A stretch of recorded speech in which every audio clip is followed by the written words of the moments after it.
গল্পের শুরুতে দেখা যায় রূপমতি দেবদত্তকে বলছে, তুমি যদি খবরদার আর কোনোদিনও নিজের ঝুঁকি নিয়ে নিজের জীবনের ঝুঁকি নিয়ে আমাকে বাঁচাতে এসেছো তাহলে তুমি দেখবে। দেবদত্ত তখন রূপমতিকে বলছে যে আমি তো আমার জীবনের ঝুঁকি নিয়ে তোমাকে সব সময় সর্বদা রক্ষা করবই। আমি কখনো যদি দেখি তুমি বিপদে পড়েছো তাহলে সবার প্রথম আমি আমার নিজের জীবনের ঝুঁকি নিয়ে তোমাকে বাঁচাতে ছুটে আসবো। বিপদের সময় হাত বাড়ালে কেউ থাকুক আর না থাকুক আমি সবসময় আপনার জীবনে থাকবো। আসলে আপনার জয়ে যেমন আমার আনন্দ হয় তেমন আপনার কষ্ট হলেও আপনার থেকে আমি হাজার গুণ বেশি কষ্ট পাই। কুমতি তখন দেবদত্তের কথাগুলো শুনে মনে মনে বলছে, এমনভাবে কে পাশে থাকে আমার জানা নেই। শুধুই কি রক্ষক এরকম ভাবে পাশে থাকতে পারে? কেন আমার জন্য নিজের জীবনকে ও বারবার তুচ্ছ করে? কুমতি এরপর দেবদত্তকে বলছে, তুমি আজ থেকে আর কোনো বিপদে আমার বিশেষ করে আমার বিপদে তুমি এইভাবে ঝাঁপিয়ে পড়বে না। নিজের প্রাণের ঝুঁকি তুমি নিতে পারবে না। দেবদত্ত তখন রূপমতির ওপর রেগে গিয়ে বলছে যে আমি সর্বদা আপনার জীবনের সঙ্গে জড়িয়ে থাকবো, আর আমি আপনার এই আদেশ কিছুতেই মানতে পারবো না। রূপমতি তখন বলছে যে কেন তুমি পারবে না আমার আদেশ মানতে? এই আদেশটা তোমাকে মানতেই হবে। দেবদত্ত তো তখন জেদ করছে, বলছে আমি আপনার আদেশ কিছুতেই মানতে পারবো না। রূপমতিও বারবার করে বলছে কেন পারবে না তুমি সেটা আমাকে বলো, তুমি কি লুকোচ্ছ আমার থেকে? দেবদত্ত তখন বলছে যে আমি আপনাকে ভালোবাসি রাজকন্যা, তাই আমি আপনার কোনো বিপদে বা কষ্টে দেখতে পারি না। রূপমতি তো ভালোবাসার কথা শুনে পুরো অবাক।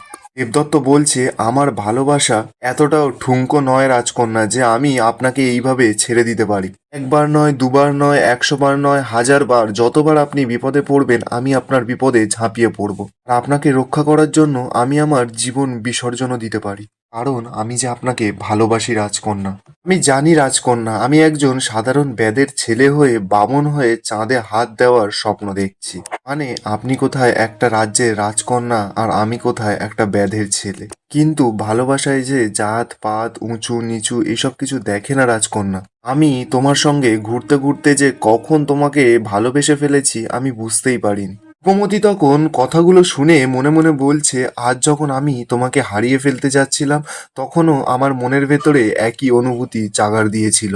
কিন্তু আমি তোমাকে এসব কথা বলি কি করে? আমি যে আমার সুখের কথা বা জীবন গড়ার কথা ভাবতেই পারি না। আমার উপরে যে আমার পুরো গোটা রূপনগরের দায়িত্ব, আমার বাবা আমার প্রজারা সকলের দায়িত্ব আমার মাথার ওপর। তাহলে এই মানুষটা নিজের ভালোবাসার মানুষের সঙ্গে হাত ধরে কিভাবে সুখের ঘর করবে তুমি বলো তো?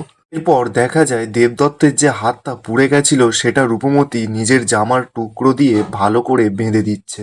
বলছে যে তোমার মতন ভালো মানুষ আমি জীবনেও দেখিনি, তোমার মতন সৎ এত সুন্দর বন্ধু আমি জীবনেও খুঁজলেও পাবো না। তুমি জানো তুমি যখন সাড়া দিচ্ছিলে না তখন আমার ভেতরে কি অবস্থা হয়েছিল আমি তোমাকে বলেও বোঝাতে পারবো না। এরপর হঠাৎই দেখা যায় অরু আর অভিরাজ কোথায় থেকে যেন বাঁচাও বাঁচাও করে চেল্লাচ্ছে। রূপমতিরা তো অরু আর অভিরাজের গলার আওয়াজ শুনতে পায়, বলছে এটা অরু আর অভিরাজের গলা নয়, চলো আমরা গিয়ে এক্ষুনি দেখি। অন্যদিকে দেখা যায় ওই চুনি পাথর অরু আর অভিরাজকে আগুনের গোলা ছুঁড়ে ছুঁড়ে মারছে।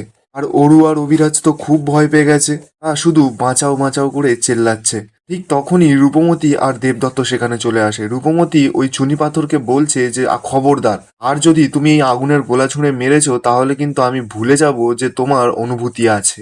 আমি কিন্তু তোমার ওই মায়া চোখ দেখে তোমাকে সাহায্য করতে গেছিলাম। এরা কিন্তু বারবার আমাকে বলেছিল যে ওখান থেকে চলে যেতে, তাও কিন্তু আমি তোমার ঘুম ভাঙিয়েছি, তোমাকে আমি ঠিক করে তুলেছি। তার সত্ত্বেও তুমি আমাদেরই ক্ষতি করার চেষ্টা করছো বারবার। পাথরটা তখন রূপমতিদের বলছে, খোক্কসির দল, আমাদের সর্বনাশ করেও শান্তি হয়নি, আবার ফিরে এসেছো এখানে, চলে যাও বলছি এখান থেকে। রূপমতি বলছে, তুমি কোথায় দেখতে পাচ্ছ আমরা খোক্কস? আমরা তো মানুষ, আর খোক্কসই যদি হতাম তাহলে কি তোমার কষ্ট থেকে তোমাকে বাঁচাতে যেতাম?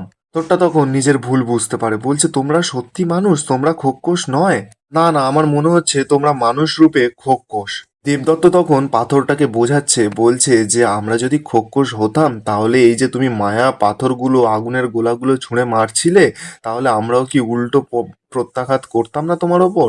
পাথরটা তো দেবদত্তর কথা শুনে নিজের ভুল পুরো বুঝতে পারে, বলছে আসলে আমি এত বছর ধরে মায়া ঘুমিয়েছিলাম তো তাই চিনতে পারিনি। রূপমতি তখন পাথরটাকে জিজ্ঞাসা করছে যে এবার তুমি বলো তো যে তুমি কে, তোমার এই অবস্থা কিভাবে হয়েছিল? পাথরটা তখন বলছে রূপমতিদের যে না না, আমি তোমাদের কিছুতেই বলতে পারবো না, আমি তোমাদের চিনি না জানি না, কেন আমি আমার কথা বলবো? পাথরটা বলছে না না, আমি এতদিন পর নিজের হাত মুখ নাক সব ফিরে পেয়েছি, আবার যদি আমি বন্দি হয়ে যায় তোমাদের কিছু বলে, আমি তোমাদের কিচ্ছু বলবো না বাবা।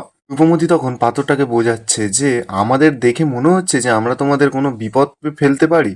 তুমি তো আমাকে বন্দি করে মেরে ফেলার চেষ্টা করেছিলে, উল্টে আমি আবার তোমাকে সাহায্য করতে এসেছি, আর তুমি বলছো আমি তোমার ক্ষতি করতে পারি? আচ্ছা বাবা, তুমি যদি আমাকে পরিষ্কার করে না বলো যে তুমি কে, তোমার এইভাবে অবস্থা কে করেছিল, তাহলে আমি তোমাকে কিভাবে সাহায্য করবো? আমি তো তোমাকে সাহায্যই করতে পারবো না।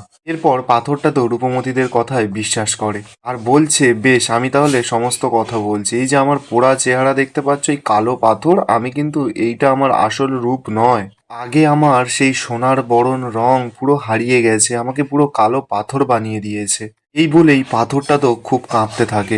রূপমতি পাথরটাকে বলছে, আমরা কি তোমাকে পরিষ্কার করে দেবো? তাহলে কি তুমি পরিষ্কার হবে? পাথরটা বলছে, না না থাক, পরিষ্কার করতে হবে না, আমার খুব ভয় করে।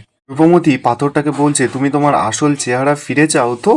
তাহলে একটু অপেক্ষা করো। এই বলেই অরু, দেবদত্ত, অভিরাজ, রুই, রূপমতি সকলে মিলে যায় পাথরটার কাছে, গিয়ে কি যেন একটা করতে থাকে।